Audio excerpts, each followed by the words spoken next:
강원도에서 개원하고 계신 원장님께서 뉴욕 치과 유튜브를 좋게 보시고 부산에 사시는 가족분들의 치료를 의뢰하신 케이스입니다. 2023년 7월 파노라마 사진인데요. 보철 상태가 좋지 않고 신경에 의한 뿌리끝 염증이 생긴 상태였습니다. 안에 포스트, 기둥이 있어서 재신경 치료도 쉽지 않은 상황이었고요. 신경 문제에 의한 뿌리끝 염증이 관찰이 됩니다. 관련 동영상은 저렇게 검색해 보실 수도 있고 내용에도 링크를 걸어 놨습니다. 저렇게 치아가 부러져서 오셨습니다. 발치밖에는 방법이 없고요. 치아를 발치한 사진입니다. 식립 전에 CT 사진이고요. 식립 후 CT 사진입니다. 잇몸을 열어보니 뼈가 저렇게 되어 있었습니다.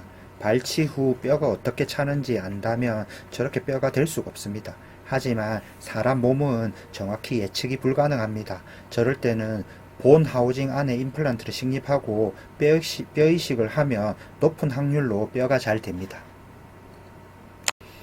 본 하우징 안에 임플란트를 식립하는 것이 중요하고요.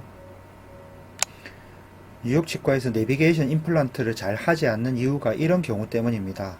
저렇게 뼈가 생겼는지는 CT로는 알 수가 없습니다. 만약 내비게이션 임플란트를 했다면 저런 뼈 상태에서 그냥 임플란트만 식립했을 것입니다.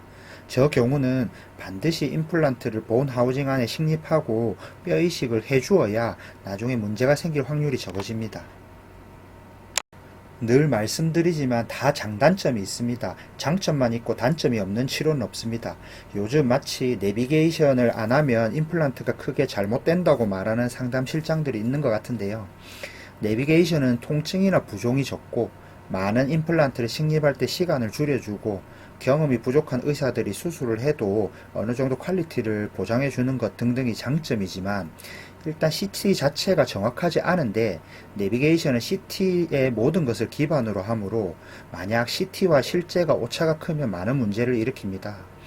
뉴욕 치과에는 내비게이션으로 임플란트를 식립했는데 왜 2, 3년 밖에 임플란트를 못 쓰냐고 물어보러 오시는 환자분들이 정말 많습니다.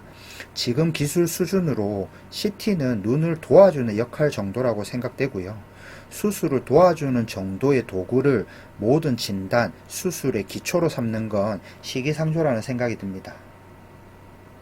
CT와 실제 사진의 비교인데요. 보시면 CT상으로는 볼 쪽에 뼈가 없는 것 같지만 실제로는 빨간 선만큼 있는 것이고요. 입천장 쪽에 뼈가 많은 것 같이 보이지만 실제로는 저렇게 많지가 않은 것이 실제 사진에서 관찰이 됩니다. 왼쪽 위가 2023년 7월, 오른쪽 밑이 2024년 3월 파노라마 사진이고요. 뼈 이식을 했기 때문에 임플란트 식립 4개월 후에 본을 떠서 뉴욕 치과에 맞춤 어벗을 만들고요. 지르코니아 보철로 마무리를 하였습니다. 요렇게 임플란트 3개를 연결했고요. 제일 뒤에 임플란트를 식립할 때 수직 거상법으로 상악동 거상술을 했습니다. 빨간 화살표 부위에 뼈가 되는 것이 관찰이 되고요. 2021년 7월 파노라마 사진입니다. 왼쪽 위에 치아가 하나 상실이 되어 있는 상태였고요. 식립전 CT입니다. 뼈의 길이가 조금 짧고요. 상악동 거상술이 필요한 상태였습니다. 임플란트를 식립한 CT 사진입니다.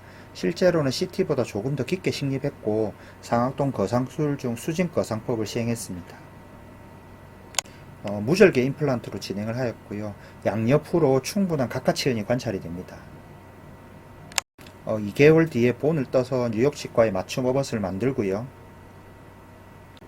보철은 지르코니아입니다. 각각의 시기별 파노라마 사진이고요. 이 부위는 임플란트에서 가장 실패율이 높은 부위입니다. 1. 임플란트 픽스처나 어벗의 부러짐. 2. 임플란타이티스. 3. 교합력을 견디지 못할 때. 저 부위가 뼈가 구강 내에서 제일 약한 부위고요. 이 세 부분으로 나누어서 보면 1. 저 임플란트는 티슈 레벨 임플란트이고 임플란트 종류 중에 부러짐에 대한 저항이 가장 큽니다. 2. 임플란타이티스의 측면에서 보면 일단 임플란트 식립 조건에 맞게 식립된 것이 관찰이 되고요. 덴티움에 나온 임플란트 중에 가장 긴 12mm 길이입니다. 임플란타이티스, 임플란트 풍치가 생기더라도 가장 많이 쓰이는 길이 8mm에 비해 반 정도가 더 깁니다.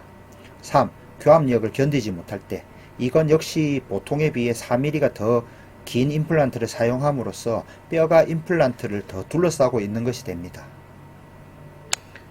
상악동 거상술을 같이 했기 때문에 상악동 하연의 높이가 올라간 것이 보이고요.